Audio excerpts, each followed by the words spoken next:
Hello everybody!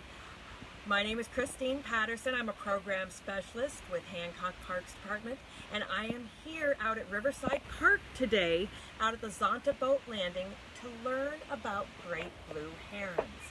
So I have a book today called Henry the Impatient Heron. Let's go ahead and read about Henry.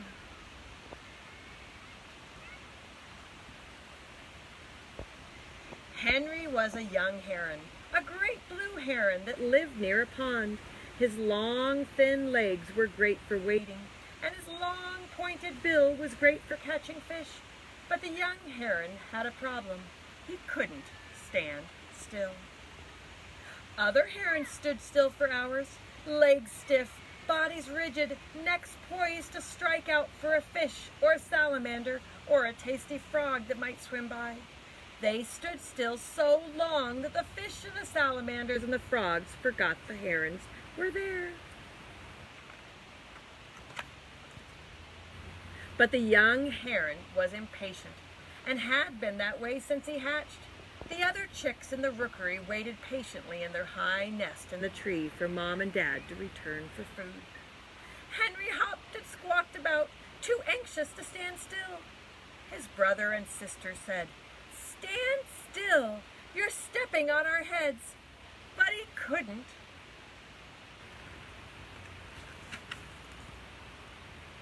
When Henry's mother or father returned, he hopped about some more. "Stand still," his parents pleaded, but he couldn't. Finally, when he was so hungry he couldn't stand still, he got a little bit to eat. It's not that he didn't try. Many times he practiced. He perched on the side of his nest, but soon his legs would begin to twitch, and his neck would begin to itch, and then he'd raise his long leg to scratch his back or flap his wings to stretch. In his nest it didn't matter. His mother and father brought food, but soon he would be on his own. Soon he would have to feed himself.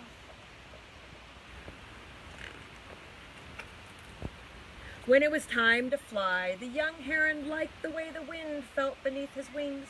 He wasn't afraid. He had always lived high in a tree. With all his hopping and his flapping, his large wings had grown strong. At the pond, his brother and sister stayed near his mother. But he watched a mallard family parade by. He saw a doe and her fawn walk to the lakeshore to drink. And then he spied a dragonfly, and he followed it through the cattails to a red-winged blackbird's nest.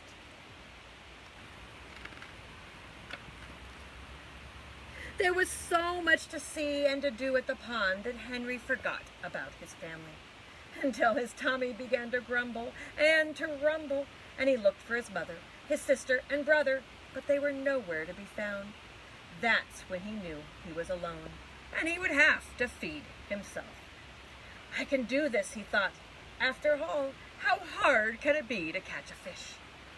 He waded into the water and looked and looked. His gray head darted this way and that, and he watched below for a shiny fish to bolt between his skinny legs. But none did. He twisted his neck and he bobbed his head, and it frightened the fish away.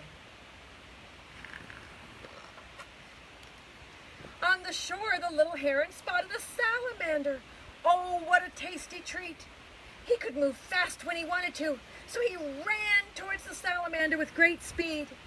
But the salamander saw him and quickly darted away.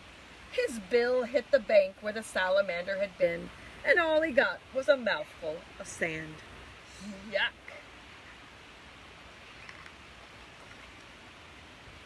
"I'm so hungry," thought the impatient heron.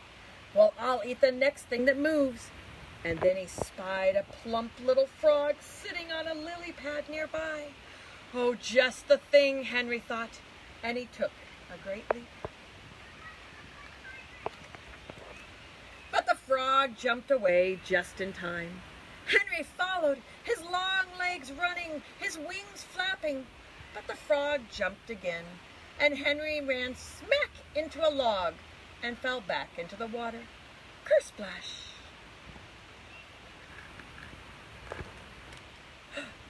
Looking up to see what he had hit, the little heron saw that it wasn't a log at all. It was a heron, and not just any heron. It was the great blue heron, the heron of all herons. "Oh, pardon me, sir. I thought you were a log," the little heron said with a bow. "You are quite excused," said the great blue heron with a kindly voice. "After all, I am the king of camouflage." "The king of camouflage?" the young heron said. "Oh, yes," said the king. "I can stand still so long that even I think I have turned into a log." The impatient heron hung his head and said, "I wish I could stand still. I'm so hungry I could eat a log." The great blue heron chuckled and shook his head. "You know," he told the young heron, "when I was little, I couldn't stand still either. But then I learned a trick." Henry peeked up hopefully and asked, "Oh, what did you do?" With a knowing look, the great blue heron said, "The trick is to look like a stick." "Look like a stick," said the young heron. "Yes," said the king. "A fish is afraid of a heron, but it's not afraid of a stick. When you stand very still, the fish will think your legs are sticks." "Oh," and then Henry asked, "May I use your trick?" "Be my guest," said the king, and off he flew with a kick and a swish. Now the sun was beginning to set in the sky, but the impatient heron knew he had to try. So he found an inlet that looked like a good place to catch a frog, a salamander, or a fish. And then he stood still, and he thought, "I must think like a fish. I must look like a stick." His legs grew tired, his feet grew cold, and yet he stood still. And just as the last of the light sank beneath the hill, a fish swam by. Without batting an eye, Henry's neck darted forward with a strength of its own, and when he lifted his head, a large fish squirmed in his bill. "I caught one," he thought, and then he swallowed the fish. Suddenly his stomach was quiet and full, so he flew to the perch and he preened, very proud of himself. When he grew tired, he put his head under a wing and happily went to sleep. The impatient heron had learned to stand still. Now, if you come out here to the Blanchard River, you can see great blue herons. Now, if you see a great blue herons are actually very, very large birds. They can be about 4 feet tall, which is about the size of a young child.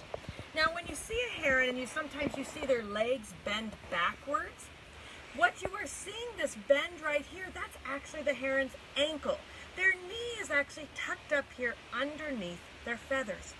Now, we know that herons like to eat fish and salamanders and frogs.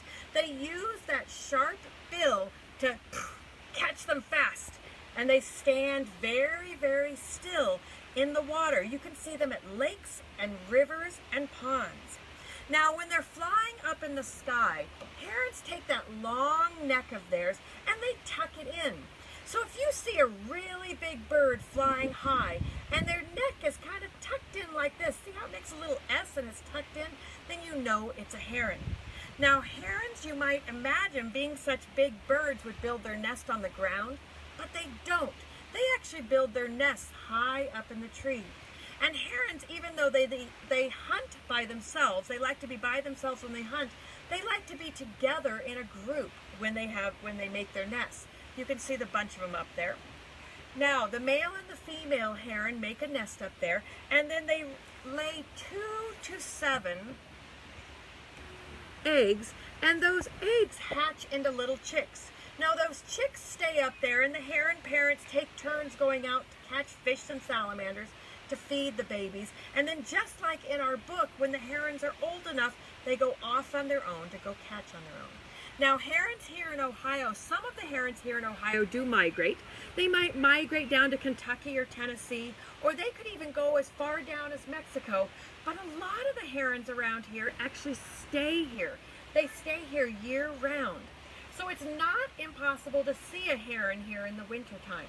So when you come out to the river and you come out to the Zonta boat landing where I am now, take a look for the heron, but you're going to have to look very, very carefully because as you know, herons like to stand and they look like a stick. So I hope you enjoyed our story today, and we will see you back again on Wednesday at 1 o'clock for our Way Back Wednesdays. Bye, everybody.